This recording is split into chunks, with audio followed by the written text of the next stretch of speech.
शिक्षा सूत्र में आप सभी का स्वागत है। आज हम लोग प्राचीन भारतीय इतिहास के प्रश्नों को देखेंगे।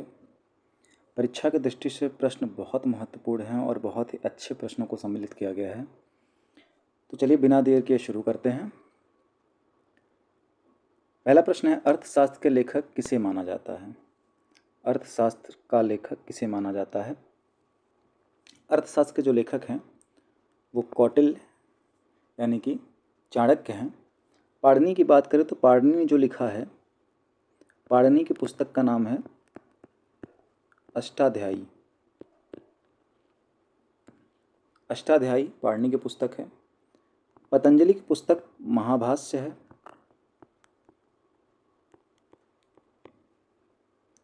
महाभाष्य जो है ये पाणिनि की अष्टाध्यायी पर टीका है। और भास की बात करें तो भास ने स्वप्नवासव दत्ता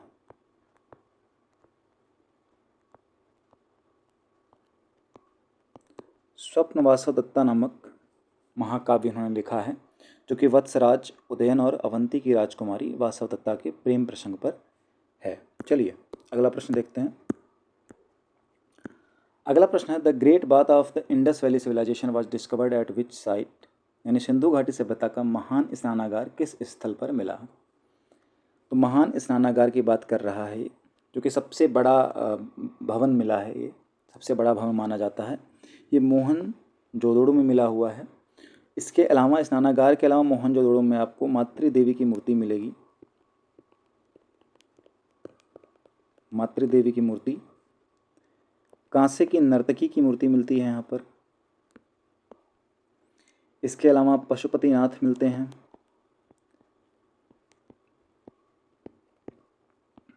पशुपतिनाथ। और इसके अलावा बात करें तो मिट्टी का तराजू मिलता है और सबसे बड़ी ईंट भी यहीं पर मिलती है। मोहनजोदड़ो में पशुपतिनाथ की जो मूर्ति है ये सिक्के पर, मुद्रा पर अंकित है, ये याद रखिए। हड़प्पा सभ्यता की बात करें तो हड़प्पा सभ्यता में R37 जो है यहाँ पर कब्रिस्तान मिला हुआ है। साथ ही यहाँ पर उर्वरता की देवी मिलती हैं। उर्वरता की देवी यानी कि स्त्री के गर्भ से पौधा निकलता हुआ एक यहाँ पे एक मूर्ति मिलता है, ऐसा एक दीवार पे बना हुआ है। साथ ही स्वास्तिक जो है माना जाता है कि हड़प्पा सभ्यता की देन है। स्वास्तिक का चिन्ह मिला है। इसके अलावा शंख वगैरह के भी यहाँ पर प्रमाण मिलते हैं। कालीबंगन यानी कि काले रंग की चूड़ियों की बात हो रही है, तो यहाँ पर पहले चूड़ियाँ मिलती हैं। कालीबंगन में चूड़ियाँ हैं। इसके अलावा यहाँ पर आपको जुते हुए खेतों के साक्ष्य मिलेंगे। जुते हुए खेत मिलते हैं, उसके साक्ष्य मिलते हैं, एक्चुअली खेत मिलते नहीं हैं। हल की प्रतिकृति मिलती है यहाँ पर। ये प्रश्न बहुत बनता है, हल की प्रतिकृति। और इसके अलावा अग्नि वेदिकाएँ हैं, मिट्टी के मनके आदि कालीबंगन से मिलते हैं। लोथल जो है, लोथल सबसे ज़्यादा जो प्रसिद्ध है ये यहाँ पर गोदीबाड़ा के लिए प्रसिद्ध है, यानी डॉकयार्ड के लिए, जहाँ पर जहाज़ रुकते थे और उनकी मरम्मत होती थी। धान व बाजरे के यहाँ साक्ष्य मिलते हैं, धान और बाजरा। इसके अलावा यहाँ पर मुहरें भी प्राप्त होती हैं, फारस की मुहरें, जो कि फारस की होती हैं। और युगल समाधियाँ, मनके आदि मिलते हैं। युगल समाधियाँ जो हैं वो कालीबंगन में भी युगल समाधियों के प्रमाण मिलते हैं। चलिए अगला प्रश्न देखते हैं।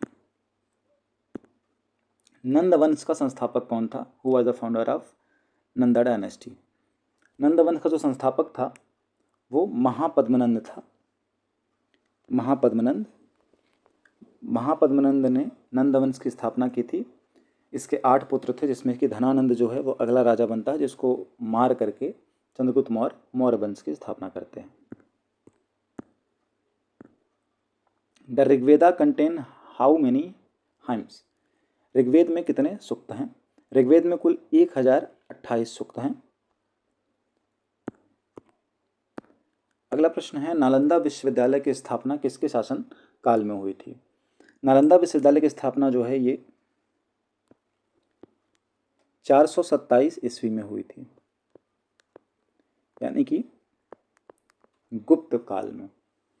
गुप्त पीरियड में हुई थी और कुमार गुप्त प्रथम के शासनकाल में कुमार गुप्त प्रथम द्वारा इसकी स्थापना हुई थी और ये चला था 12वीं सदी के अंत तक, यानी कि 5वीं शताब्दी में इसकी स्थापना होती है और 12वीं सदी के अंत तक, जब तक कि बख्तियार खिलजी द्वारा इसको जला नहीं दिया जाता है, तब तक ये नालंदा विश्वविद्यालय काफ़ी प्रसिद्ध था और अच्छे से पठन पाठन यहाँ पर होता था। चलिए अगला प्रश्न देखते हैं। मौर्य वंश का अंतिम शासक कौन था? मौर्य वंश की बात करें, सबसे अंतिम शासक जो है इसका बृहद्रथ है। बृहद्रथ मौर्य, जिसकी कि पुष्यमित्र शुंग द्वारा हत्या हो गई थी। इसकी हत्या होती है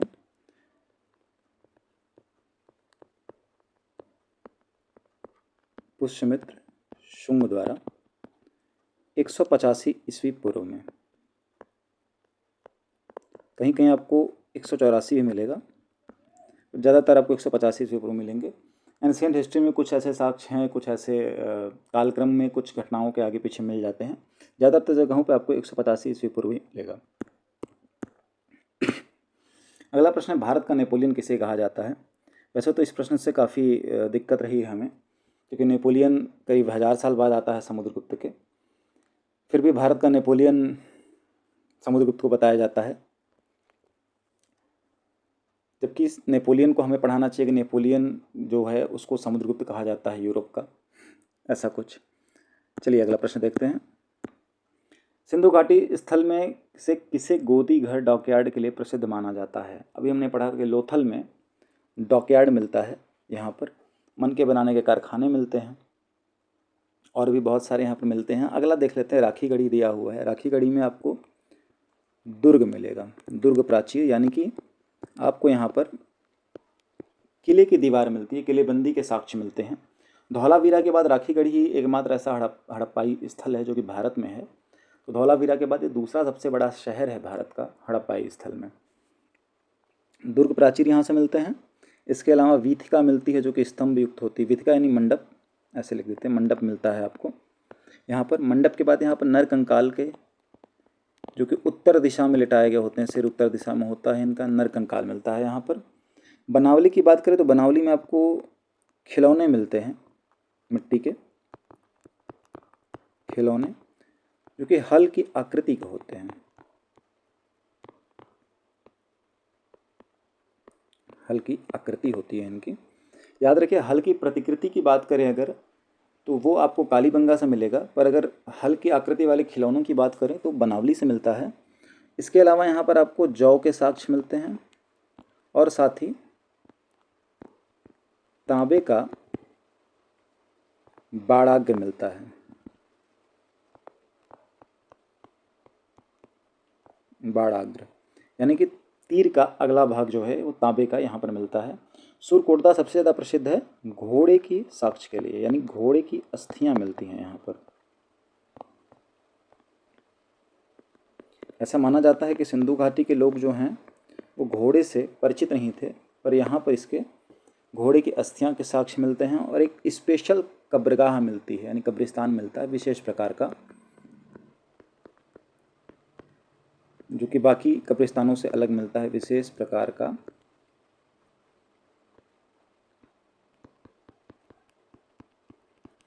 कब्रिस्तान।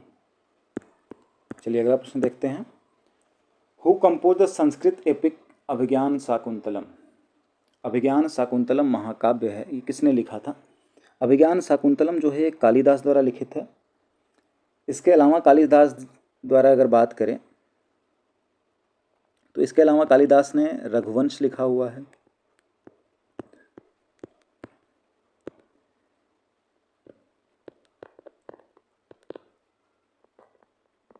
मालविकाग्निमित्रम है, जो कि मालविका और अग्निमित्र की कहानी है।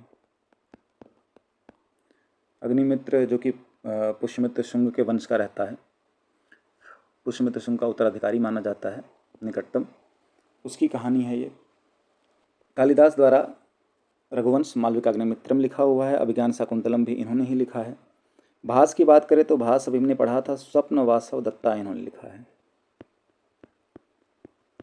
स्वप्न वासव दत्ता विशाखदत्त मुद्रा राक्षस के लिए जाने जाते हैं।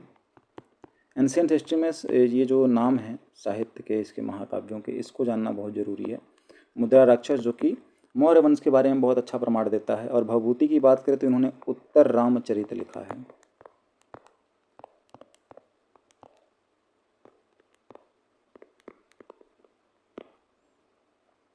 चलिए अगला प्रश्न देखते हैं। बिंबिसार के शासनकाल में मगध की राजधानी कहाँ थी? बिंबिसार के शासनकाल में मगध की जो राजधानी है वो राजगृह में थी। बाद में पाटलिपुत्र में बदल जाता है, जब उदयन जो है वो पाटलिपुत्र बनाता है। बिंबिसार का जो पोता होता है उदयन, वो पाटलिपुत्र की स्थापना करता है। और आगे चल के बाद में वो शुंग वंश के टाइम में वो पाटलिपुत्र में राजधानी चली जाती है। वैशाली की बात करें तो ये वज्जी की राजधानी है, वज्जी संघ की। और चंपा की बात करें तो ये अंग प्रदेश का, अंग महाजनपद का ये राजधानी है। सिंधु घाटी सभ्यता को और किस नाम से जाना जाता है? सिंधु घाटी सभ्यता को हम जानते हैं हड़प्पा सभ्यता के नाम से। जैसा कि पिगट कहते हैं, पिगट का कहना है हड़प्पा और मोहनजोदड़ो एक ही जुड़वा राजधानियाँ इनको माना जाता है। वैसा कहते हैं, जुड़वा राजधानियाँ हैं एक ही प्रदेश के। चलिए, उपनिषद किस विषय से संबंधित ग्रंथ है? उपनिषद जो है ये दर्शन संबंधित है। बेसिकली उपनिषद का मतलब होता है गुरु के पास बैठो, ऐसे देख लेते हैं इसको, गुरु के पास बैठो।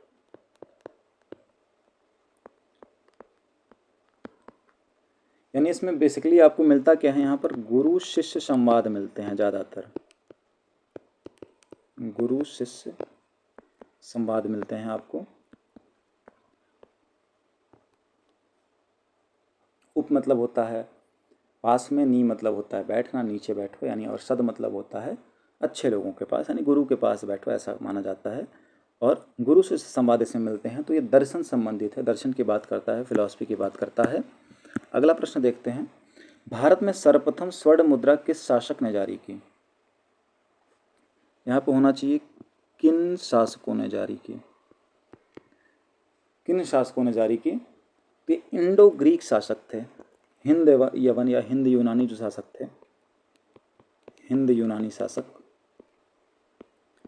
हिंद यूनानियों ने सबसे पहले स्वर्ण मुद्रा जारी की थी। सबसे पहले इन्होंने ही मुद्राओं पर राजाओं के नाम और अभिलेखों का अंकन शुरू किया था। बाद में वो भारत में धीरे धीरे आ गया था। किस राजा ने राजधानी पाटलिपुत्र से कन्नौज स्थानांतरित कर दी? कन्नौज जिस राजा ने किया था वो हर्षवर्धन था, जो कि 606 ईस्वी पूर्व में गद्दी पर बैठा हुआ था। 606 ईस्वी में, ईस्वी पूर्व में नहीं, 606 ईस्वी में ये गद्दी पर बैठता है अपने भाई की मृत्यु के बाद, और बहुत बड़ा दानी माना जाता है हर्षवर्धन। पुष्यभूति वंश का था, याद रखिएगा। गुप्त वंश का संस्थापक कौन था? गुप्त वंश के संस्थापकों की बात करें तो आपको श्रीगुप्त का नाम मिलता है, श्रीगुप्त का। वैसे वास्तविक संस्थापक के तौर पर चंद्रगुप्त प्रथम हम लोग जानते हैं, पर श्रीगुप्त का नाम आपको कहाँ पे मिलता है? ये मिलता है प्रभावती गुप्त, जो कि चंद्रगुप्त विक्रमादित्य की बेटी थी, उसके अभिलेख में, जो कि पूना ताम्र अभिलेख था। पूना का तांबे पर अभिलेख यह है, ताम्र अभिलेख। इसमें इसका जिक्र मिलता है पूर्वज के तौर पे, प्रभावती गुप्त का अभिलेख है ये, जो कि विक्रमादित्य की बेटी थी, चंद्रगुप्त विक्रमादित्य की। इसमें श्रीगुप्त को गुप्त वंश का पूर्वज बताया जाता है, यानी संस्थापक बताया जाता है। चौथी बौद्ध संगीति किस शासक ने कराई थी? चौथी बौद्ध संगीति की बात करें तो चौथी बौद्ध संगति जो है ये कनिष्क शासनकाल में हुई थी। कनिष्क, जिसका कि शासनकाल 78 ईस्वी से माना जाता है, जब संवत शुरू किया था इसने। कहीं कहीं इसके शासनकाल में आपको विवाद देखने को मिलता है, बहुत लोग और आगे से मानते हैं इसका कि और बाद में ये शासन पे आता है अपने। 78 ईस्वी पूर्व, जो कि अक्सर पढ़ाया जाता है, संवत यहाँ शुरू होता है, ये बैठता है। और यानी कि प्रथम सदी में पहली शताब्दी में चौथी बौद्ध संगति होती है, ऐसा कहा जाता है। चलिए अगला प्रश्न देखते हैं। दिल्ली के महरौली में लौह स्तंभ किस वन से संबंधित है? लौह स्तंभ महरौली का, जिसमें अभी तक जंग नहीं लगा ऐसा माना जाता है और बहुत ही विचित्र कलाकारी मानी जाती है। तो ये गुप्त वन से संबंधित है। चंद्रगुप्त विक्रमादित्य का ये लौह स्तंभ है। इस पे जो चंद्र नाम है राजा का, विद्वान उसको चंद्रगुप्त विक्रमादित्य से जोड़ते हैं। चलिए, प्रथम तमिल संगम कहाँ पर हुआ था? संगम काल के से प्रश्न है ये। आपको इस पूरे 50 प्रश्न हैं इसमें, और 50 प्रश्नों में आपको हर एक क्षेत्र से, एंशिएंट के आपको प्रश्न मिलेगा, प्राचीन भारत से। तो संगम काल, जो प्रथम संगम हुआ था तमिल, वो कहाँ पर हुआ था? वो हुआ था मदुरै में। दूसरे की बात करें तो दूसरा जो है वो कपाटपुरम में हुआ था, द्वितीय। और तीसरा फिर से प्रथम व तृतीय। तीसरा फिर से होता है कहाँ पर? मदुरै में होता है। पहले और दूसरे में अगस्त्य ऋषि रहते हैं और तीसरे में नक्किरर जो हैं वो अध्यक्ष बनते हैं। कांचीपुरम की बात करें तो ये पल्लवों की राजधानी थी। ये पल्लवों की राजधानी। उरैयूर की बात करें तो जो प्राचीन चोल थे, करिकाल के समय के संगमकालीन जो चोल थे, ये चोलों की राजधानी थी।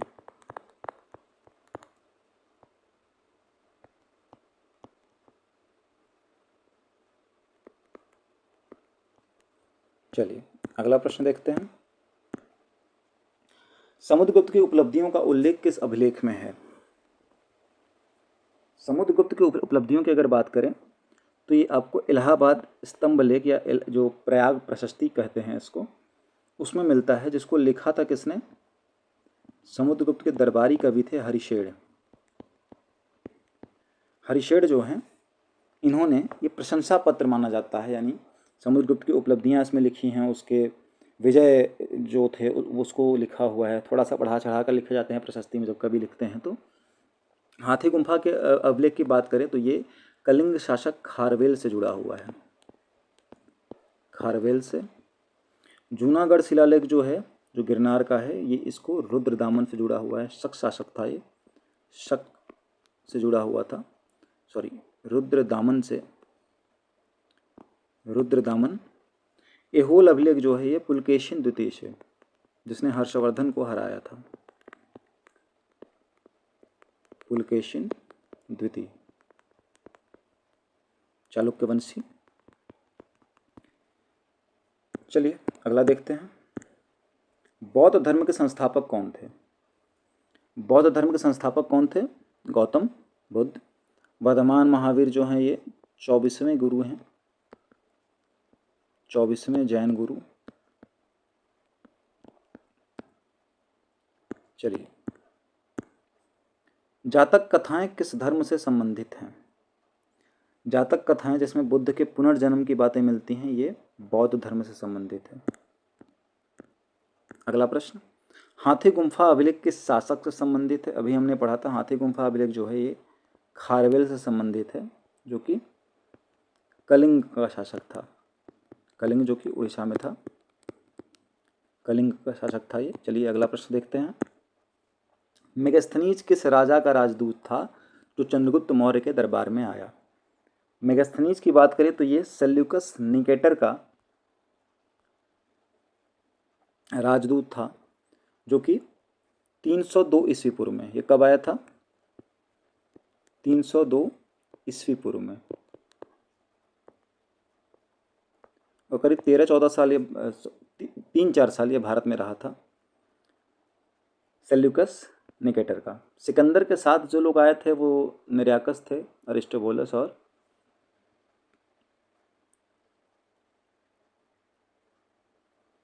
एक और था, उसका नाम नहीं याद आ रहा है, माफ़ी चाहेंगे।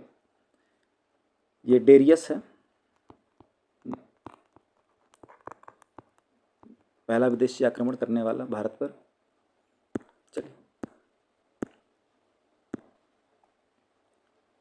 गुप्त काल में भूमि राजस्व व्यवस्था किस नाम से जानी जाती थी? गुप्त काल में भूमि राजस्व व्यवस्था जो है ये भाग के नाम से जानी जाती थी। हिरण्य की बात करें तो ये गुप्त कालीन ही है, पर ये नगद कर की बात हो रही है। ऐसा कर जो फिक्स था उसको नगद में लिया जाता था हिरण्य के रूप में। वैसे जो फिक्स कर था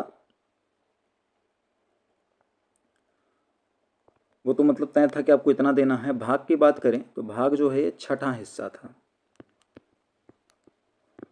छठा हिस्सा। चलिए, सिकंदर के साथ जो तीसरा आया हुआ था उसका नाम आने से क्रीटस था, याद आ गया अभी। चलिए, कौन सा वेद टोने टोटके और मंत्रों की जानकारी देता है? टोने टोटके और मंत्रों की जानकारी देने वाला कौन मिलेगा आपको? अथर्ववेद, सबसे आखिर में लिखा गया था। सामवेद में आपको गीत मिलेंगे, गीत का जन्मदाता माना जाता है भारतीय संगीत का ये। यजुर्वेद में आपको यज्ञ की विधियाँ मिलेंगी, मंत्रोच्चार मिलेंगे, यज्ञ विधि। और ऋग्वेद में जो है आपको इसमें आपको सूक्त मिलते हैं और मंत्र मिलते हैं। उत्तर पश्चिम भारत में अशोक के शिलालेख किस लिपि में लिखे गए थे? अशोक के शिलालेखों की बात करें अगर तो ज़्यादातर जो इसके शिलालेख हैं वो ब्राह्मी में लिखे गए हैं, पर उत्तर पश्चिम की बात करें तो ये खरोष्ठी लिपि में लिखी गई थी।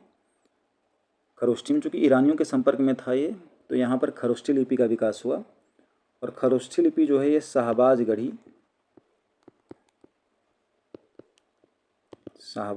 और मानसहरा में दो जगह से मिलती हैं ये।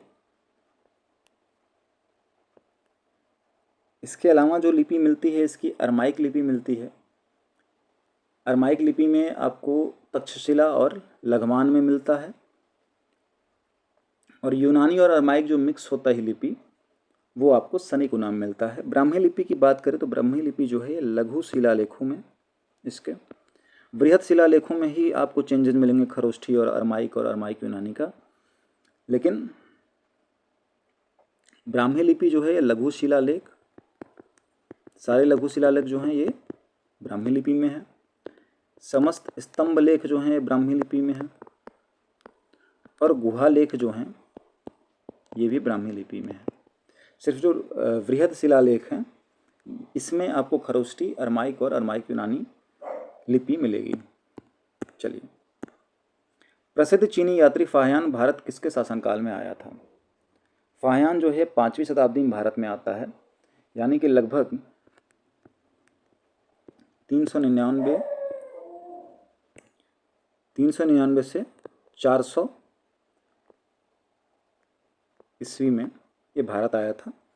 और ये चंद्रगुप्त द्वितीय के शासनकाल यानी विक्रमादित्य के शासनकाल में भारत आया था 5वीं शताब्दी में। अजंता गुफाएं किस धर्म से संबंधित है? अजंता की जो गुफाएं हैं बौद्ध धर्म से संबंधित हैं। यहाँ पर बुद्ध के चित्र आपको मिलेंगे, पद्मपाड़ी जो बुद्ध हैं वो यहीं पर मिलते हैं। इलाहाबाद प्रशस्ति किसने लिखी है? अभी हम लोगों ने पढ़ा था इलाहाबाद प्रशस्ति यानी इलाहाबाद का जो अभिलेख है जिसमें समुद्रगुप्त के विजय का उल्लेख है, ये हरिशेठ उसके दरबारी कवि थे उनका लिखा हुआ है। प्रसिद्ध गया सूर कथा किस धर्म से जुड़ी हुई है? गया सूर कथा जो है ये हिंदू धर्म की कहानी है। चलिए, मुद्रा राक्षस नाटक किसके द्वारा लिखा गया है? मुद्रा राक्षस जो है विशाख दत्त द्वारा लिखा गया है, अभी हम लोगों ने पढ़ा था पहले। कालिदास द्वारा अभिज्ञान शाकुंतलम, रघुवंश, ऋतुसंहार, मेघदूतम, मालविकाग्निमित्रम बहुत सारा लिखा हुआ है। भास की बात करें तो भास ने स्वप्नवासा दत्ता लिखा था और भवभूति जो है उत्तराम चरित। सिंधु घाटी लिपि कैसी थी? सिंधु घाटी की जो लिपि थी ये पिक्टोग्राफिक थी यानी चित्र लिपि थी यहाँ पर, और ये ब्रुस्टोफेडन शैली थी। ब्रुस्टोफेडन शैली यानी कि सिंधु घाटी की जो लिपि थी ये दाएं से बाएं की तरफ लिखी जाती थी, पर जैसे अगली पंक्ति अगर लिखना होता था तो वो बाएं से दाएं और फिर दाएं से बाएं फिर बाएं से दाएं ऐसे लिखा जाता था। कुषाण वंश का अंतिम महान शासक कौन था? कुषाण वंश, जो कि चीनी थे, बेसिकली तिब्बत चीन के बॉर्डर के थे ये।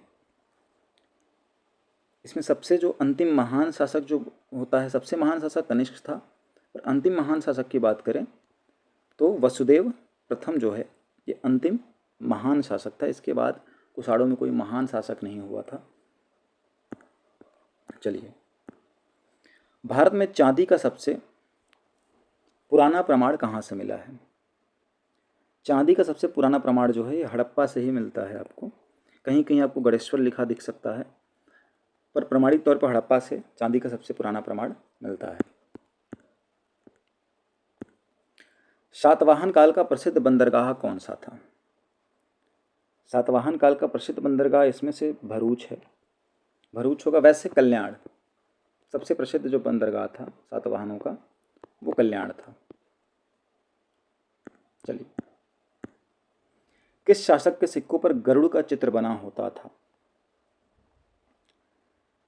चंद्रगुप्त प्रथम, समुद्रगुप्त, चंद्रगुप्त द्वितीय या स्कंदगुप्त? चंद्रगुप्त प्रथम के सिक्कों पर गरुड़ का चित्र मिलता है। आइए अगला देखते हैं। जैन धर्म के संस्थापक कौन थे? जैन धर्म के संस्थापक जो हैं वो ऋषभनाथ थे। शुंग वंश की स्थापना किसने की थी? शुंग वंश की स्थापना पुष्यमित्र शुंग ने की थी 185 ईस्वी पूर्व में बृहदत्त की हत्या करके। बृहदत्त मौर्य की हत्या करके 185 ईस्वी पूर्व में किया था। पंचतंत्र को फारसी में कलीला व दिमना किसने अनुवाद किया? फारसी में पंचतंत्र जो कि जानवरों की कहानी है, इसमें इसको कलीला व दिमना नाम से अब्दुल्ला इब्न अल मुकफ़ा ने अनुवादित किया था। गांधार कला शैली किसके प्रभाव में विकसित हुई थी? यूनानी कला के। गांधार कला जो है, जो हिंद अवन इंडो ग्रीक जो शासक थे उनके क्षेत्र से जुड़ा हुआ था, और इसी वजह से यहाँ पर गांधार शैली जो है वो यूनानी कला से प्रभावित है। प्रसिद्ध बेसनगर स्तंभ अभिलेख किस इंडो ग्रीक शासक से संबंधित है? बेसनगर यानी कि ये विदिशा की बात कर रहा है, विदिशा मध्य प्रदेश का विदिशा। यहाँ पर आपको गरुड़ स्तंभ मिलता है। गरुड़ स्तंभ ये जो है एंटियालसिडस जो है इसके संबंधित है, पर इसको जो स्थापित किया था गरुड़ स्तंभ को, ये हेलियोडोरस था। इसका नाम याद रखें, हेलियोडोरस। हेलियोडोरस जो है इसने गरुड़ स्तंभ बनाया था। ये इसका दूत था एंटियालसिडस का, इसके दूत के तौर पे आया था, और यहाँ पर आकर ये भागवत धर्म से इतना प्रभावित हुआ था, इसने गरुड़ स्तंभ कृष्ण के लिए बनाया था। उस टाइम जो यहाँ पर शासक था वो भागभद्र था, भागभद्र। चलिए, दक्षिण भारत में प्रथम राजकीय मुद्राएं किस वंश ने जारी की थी? दक्षिण भारत में प्रथम राजकीय मुद्राओं की बात करें तो सातवाहनों का उल्लेख मिलता है इसमें। प्रसिद्ध गणितज्ञ आर्यभट्ट किस शासक के समकालीन थे? आर्यभट्ट जो हैं ये चंद्रगुप्त द्वितीय यानी विक्रमादित्य के समकालीन थे। संस्कृत के प्रथम व्याकरणाचार्य कौन थे? पाणिनि थे। सातवाहन वंश की राजधानी कहाँ थी? सातवाहन वंश की जो राजधानी है ये प्रतिष्ठान में मिलती है आपको, जिसको कहीं कहीं आपको पैठन मिलेगा।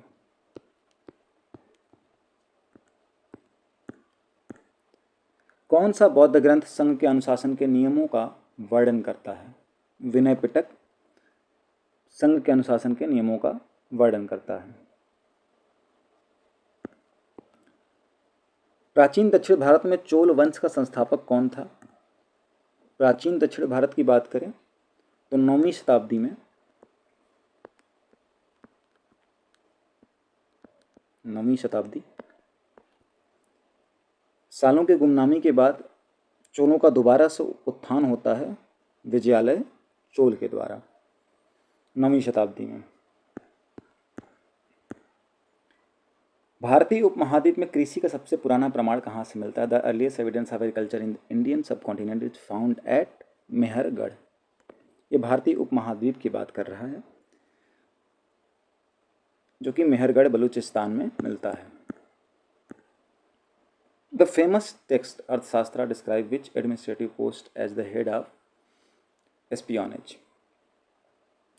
अर्थशास्त्र में किस प्रशासनिक पद को गुप्तचरों का प्रधान बताया गया है? स्पशाध्यक्ष को गुप्तचरों का प्रधान बताया गया है। ये मौर्य वंश के बात हो रही है यहाँ पर, मौर्य वंश।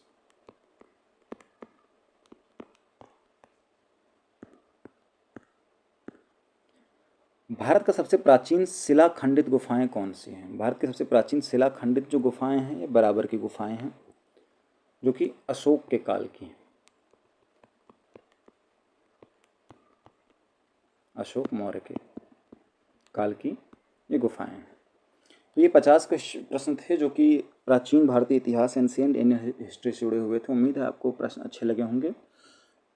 आगे के लिए हमारे साथ आप जुड़ जाइए, चैनल को सब्सक्राइब कर लीजिए, टेलीग्राम चैनल से जुड़ सकते हैं, वहाँ इसका PDF आपको मिल जाएगा। कोई भी शंका हो, कोई समाधान चाहिए, कमेंट कर सकते हैं आप।